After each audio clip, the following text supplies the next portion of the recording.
संसद के बजट सत्र में सत्ता पक्ष ही हंगामा करता हुआ दिखाई दे रहा है। आमतौर पर राज्य के विषय को लेकर संसद में चर्चा नहीं कराई जाती है, लेकिन कांग्रेस शासित कर्नाटक सरकार के फैसले पर संसद में चर्चा कराई गई। बीजेपी सांसदों ने जमकर हंगामा भी मचाया, जिसका कांग्रेस की तरफ से जवाब भी दिया गया। तो क्या हुआ संसद में, देखिए इस रिपोर्ट में। कर्नाटक सरकार की तरफ से मुस्लिमों को दिए गए 4% आरक्षण से केंद्र की सत्ता में बैठी बीजेपी को बेचैनी हो रही है। नतीजा, पहले तो कर्नाटक सरकार के फैसले पर संसद में चर्चा करवाई गई और फिर बीजेपी के सांसदों ने संसद में जमकर बवाल किया।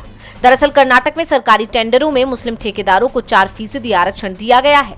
तमाम संगठन इसे तुष्टीकरण की राजनीति बता रहे हैं। इन बयानों के बाद deputy CM DK Shivakumar ने कहा था कि जरूरत पड़ी तो आने वाले समय में हम संविधान में भी संशोधन कर देंगे।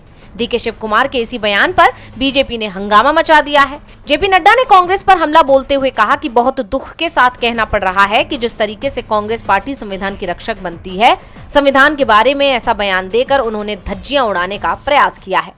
वहीं कर्नाटक में मुस्लिमों को आरक्षण देने पर केंद्रीय मंत्री जेपी नड्डा और किरेन रिजिजू ने खरगे से कांग्रेस का रुख साफ करने को कहा। इसके बाद कांग्रेस की तरफ से तुरंत जवाब भी आ गया। कांग्रेस अध्यक्ष मल्लिकार्जुन खरगे ने कहा कि किसने कहा कि हम संविधान बदलने वाले हैं।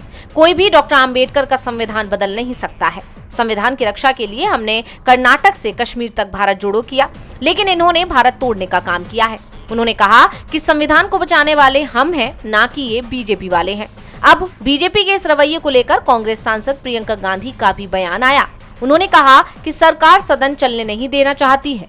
वहीं विपक्ष अब सत्ता पक्ष पर अल्पसंख्यक विरोधी मानसिकता का आरोप भी लगा रहा है। देखना होगा कि इस मुद्दे पर कब तक बवाल मचता है। डीवी लाइव की रिपोर्ट।